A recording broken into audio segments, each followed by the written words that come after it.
In the dark aftermath of World War II, a cold chapter of history unfolded as notorious Nazis sought refuge in South America. Escaping the clutches of justice, these infamous figures vanished from Europe and found sanctuary in countries such as Argentina, Brazil, and Paraguay. Today, the saga of how famous Nazis fled to South America remains a haunting reminder of the past and a testament to the quest for justice. Let's take a look at some of the most popular Nazi war criminals who made their way to South America.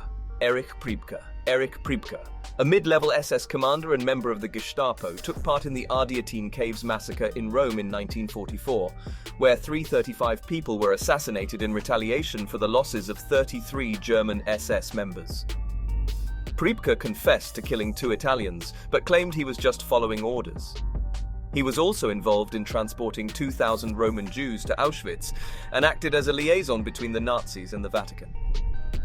After escaping a British prisoner of war camp in 1946, Erich fled to Argentina with the help of Bishop Alois Hudal. In 1994, his past was exposed, leading to his extradition to Italy, where he was found guilty of war crimes and sentenced to life imprisonment under house arrest. Erich passed away in 2013 at the age of 100. Due to protests, his burial location remains undisclosed, as Argentina declined to have him interred on its soil. Josef Schwamberger. Josef, an Austrian Nazi, was an SS commandant who oversaw labor camps in Nazi-occupied Poland during World War II. He was known for his brutal actions, using a horsewhip and a trained German shepherd to terrorize prisoners. Josef personally executed many individuals and sent others to Auschwitz. After escaping capture for years, he was arrested in Argentina in 1987 and extradited to West Germany. In 1992, he was convicted of multiple counts of murder and accessory to murder and received a life sentence. Schwamberger also died in prison in 2004 at the age of 92. Franz Stangl. Remembered as the White Death, Stangl was an Austrian involved in the Nazis' Action T4 euthanasia program and later became the commandant of the Sobibor and Treblinka death camps. At Sobibor, over 100,000 Jews were believed to have been killed under his command. And at Treblinka, he was responsible for the deaths of 900,000 people, making it the second deadliest Nazi camp. After the war, Stangl escaped from prison and fled to Syria and then Brazil with the help of sympathetic individuals. However, he was eventually captured and brought to trial in West Germany, where he was found guilty of mass murder and sentenced to life imprisonment. He passed away in 1971 due to heart failure. Walter Rauff. Rauff, an SS colonel during World War II, played a key role in creating and operating mobile gas chambers that resulted in the deaths of almost 100,000 people. These chambers were modified trucks that emitted carbon monoxide, killing victims through poisoning or asphyxiation. Rauff's brutality extended to persecuting Jews in Tunisia and overseeing Gestapo operations in northwest Italy, where he earned a notorious reputation for ruthless execution.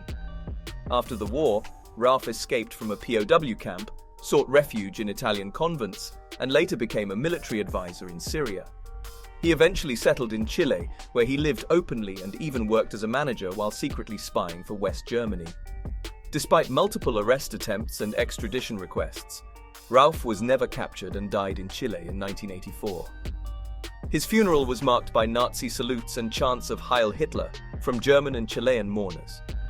Josef Mengele. Known as the Angel of Death, Dr. Mengele was an infamous SS officer who performed shocking experiments on prisoners at Auschwitz during World War II. After the war, he hid in Germany for over 3 years before leaving for Argentina, where he lived under his real name and remarried. He later went into hiding in Paraguay and Brazil. Despite extradition requests from West Germany, Argentina delayed the process, considering Mengele's crimes to be political.